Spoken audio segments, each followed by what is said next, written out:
Hai para Interisti, selamat datang di channel Interis.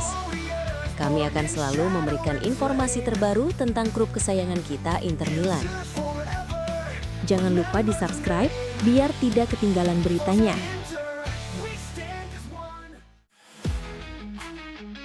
Kabar mengejutkan datang dari Italia. Inter Milan dikabarkan tengah mempertimbangkan langkah besar di bursa transfer Januari dengan membuka kembali peluang memulangkan Joao Cancelo ke San Siro. Menurut laporan La Gazzetta dello Sport, nama bek kanan asal Portugal itu kembali masuk radar Nerazzurri menyusul situasi darurat di sektor kanan pertahanan. Cedera yang menimpa Denzel Dumfries membuat Inter kekurangan opsi, sementara Christian Chivu membutuhkan pemain yang siap pakai tanpa proses adaptasi panjang. Cancelo bukan nama asing bagi Inter. Ia pernah memperkuat Nerazzurri pada musim 2017-2018 dan meninggalkan kesan mendalam di Appiano Gentile lewat kreativitas serta kemampuan menyerang naluriahnya. Kenangan positif itulah yang kini kembali dipertimbangkan manajemen Inter. Jalan menuju kembalinya Cancelo disebut bisa terbuka berkat sosok Simone Inzaghi, kini melatih Al Hilal. Klub Arab Saudi tersebut masih memegang kontrak Cancelo, namun hubungannya dengan sang pemain dikabarkan tidak harmonis. Situasi ini membuat opsi peminjaman hingga Juni mulai dibahas. Demi menambal musim ini sekaligus memberi waktu Inter menyusun rencana jangka panjang. Masalah utama tetap pada gaji. Cancelo menerima bayaran sekitar 15 juta euro bersih per musim di Arab Saudi, angka yang jelas berada di luar jangkauan Inter. Bahkan jika dipinjamkan selama 6 bulan, jumlahnya tetap terlalu tinggi, kecuali Al Hilal bersedia menanggung sebagian besar gaji. Inilah titik krusial negosiasi. Di sisi lain, Inter juga harus menghadapi persaingan. Cancelo disebut diminati kembali oleh Barcelona, sementara keputusan akhir sangat bergantung pada keinginan sang pemain sendiri. Meski demikian, Cancelo bukan satu-satunya opsi. Presiden BP Marotta dan Direktur Olahraga Piero Ausilio juga memantau beberapa alternatif. Untuk jangka panjang, nama Marco Palestra milik Atalanta saat ini dipinjamkan ke Cagliari disebut sebagai target impian, meski harganya tidak murah.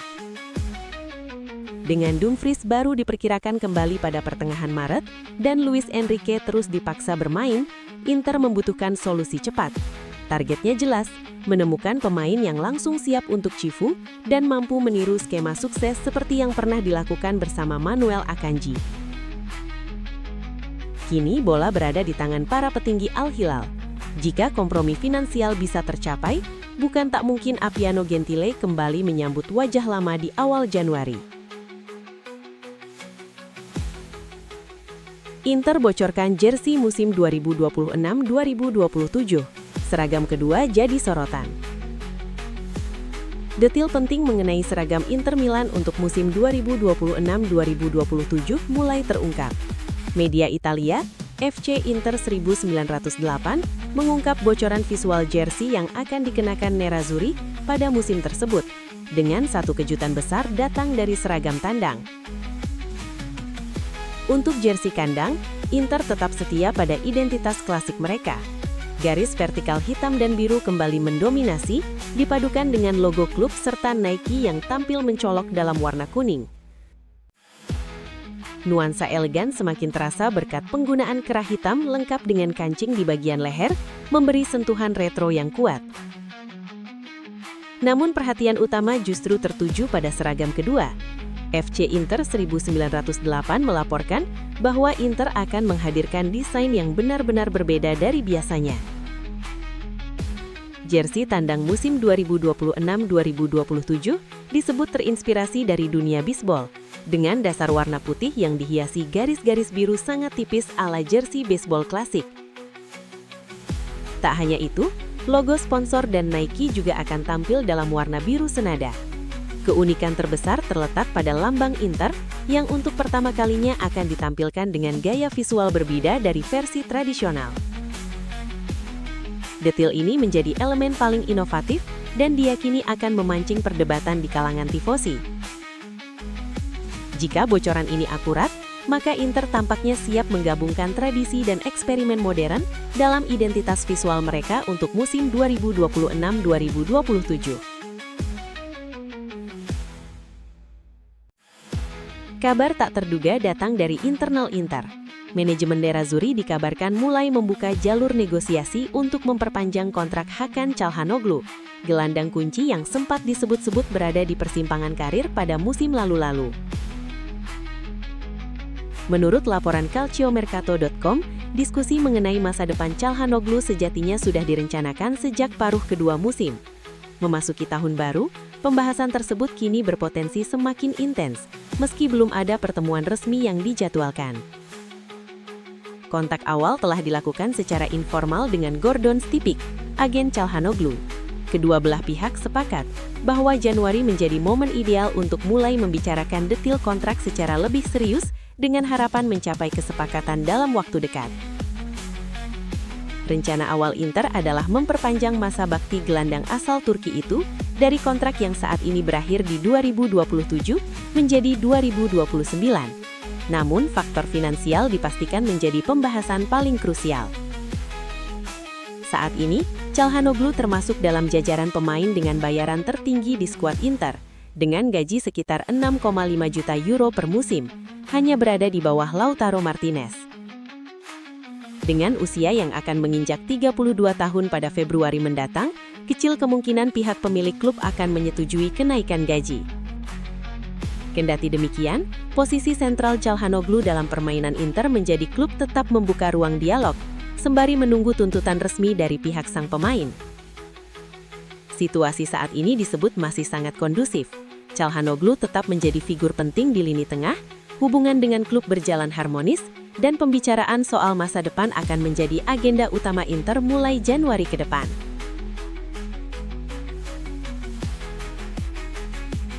Saga transfer Davide Fratesi berpotensi menjadi salah satu cerita panas yang patut dipantau. Gelandang Inter Milan itu disebut berada di urutan teratas daftar incaran Juventus yang tengah mencari sosok serbaguna untuk memperkuat lini tengah mereka. Menurut laporan Tuttosport, Fratesi dinilai sebagai profil ideal untuk kebutuhan Juventus. Pemain berusia 25 tahun itu dianggap mampu bermain di berbagai peran, mulai dari gelandang tengah hingga gelandang serang bergantung taktik main. Tak heran jika namanya mendapat dukungan kuat dari Luciano Spalletti yang mengenal betul kualitas Fratesi saat di timnas Italia. Bersama Azzurri, ia bahkan menjadi salah satu pencetak gol paling produktif di era sang pelatih. Persoalan utama kini terletak pada formula transfer. Inter sebelumnya sudah mendapat penolakan tegas dari Juventus terkait opsi pertukaran pemain, khususnya yang melibatkan Thuram. Namun Tuttosport menyebut ada jalur lain yang tengah dijejaki. Kuncinya disebut berada pada nama Muharemovic. Juventus memiliki 50% hak dari penjualan bek tengah asal Bosnia tersebut. Jika Inter bersedia merekrut Muharemovic, Juventus diyakini bisa mengajukan tawaran Fratesi dengan nilai yang lebih rendah dibandingkan bandrol awal sekitar 35 juta euro. Sayangnya skenario ini tidak mudah diwujudkan. Sassuolo, klub pemilik Muharemovic, saat ini enggan melepas sang pemain kecuali ada tawaran yang sangat tinggi. Situasi semakin rumit karena minat dari klub-klub Liga Inggris mulai berdatangan, dengan nilai yang berpotensi melampaui estimasi awal sekitar 25 juta euro. Kondisi ini membuat Sassuolo cenderung menunda penjualan hingga musim nanti. Sebagai alternatif, Juventus kini mempertimbangkan skema lain. Opsi peminjaman berbayar senilai 4 juta euro dengan kewajiban membeli bersyarat disebut mulai dibahas. Menariknya, formula ini kabarnya tidak ditutup mentah-mentah oleh manajemen Inter, yang kini tengah mendiskusikan syarat apa saja yang akan mengaktifkan kewajiban pembelian tersebut. Situasinya masih cair, tetapi satu hal jelas, Fratesi menjadi prioritas nyata bagi Juventus, sementara Inter mulai menunjukkan sinyal keterbukaan asal proposalnya sesuai. Kabar positif datang dari Appiano Gentile. NJ Yohan Boni semakin dekat dengan comeback bersama Inter Milan setelah absen akibat cedera. striker muda asal Prancis itu kini sedang berpacu dengan waktu demi bisa tampil pada laga kontra Parma, meski Christian Cifu memiliki rencana yang lebih matang. Seperti yang sebelumnya diungkap FC Inter 1908, Boni menargetkan kembali merumput sesegera mungkin. Dalam sesi latihan terakhir, pemain berusia 22 tahun tersebut terlihat berlatih terpisah bersama Matteo Darmian yang juga sedang menjalani fase akhir pemulihan. Absennya Boni sempat membuat lini serang Inter Milan kehilangan satu elemen penting dalam rotasi. Inter memang masih bertumpu pada ketajaman Lautaro Martinez dengan kontribusi tak terduga dari Pio Esposito serta dukungan Marcus Thuram yang sempat merepotkan Atalanta. Namun Boni tetap menjadi bagian penting dari kuadran penyerang yang dirancang Cifu.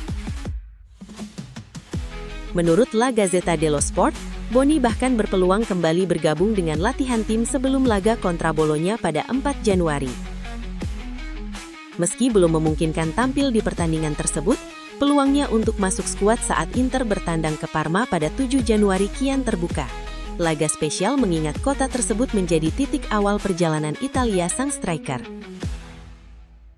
Sejak mengalami cedera lutut ringan jelang Natal, Boni disebut memiliki satu tekad kuat, tidak absen di laga Parma, baik sebagai starter maupun pemain pengganti. Hasil pemeriksaan medis memberikan sinyal positif dan menepis kekhawatiran awal. Demikian, Cifu memilih bersikap hati-hati. Sang pelatih dikabarkan menargetkan Boni berada dalam kondisi terbaik saat Inter menghadapi Napoli pada 11 Januari, laga krusial yang menuntut kesiapan fisik maksimal. Kendati demikian, memberi sang striker menit bermain lebih awal di stadion yang syarat nilai emosional dinilai tetap menjadi opsi menarik.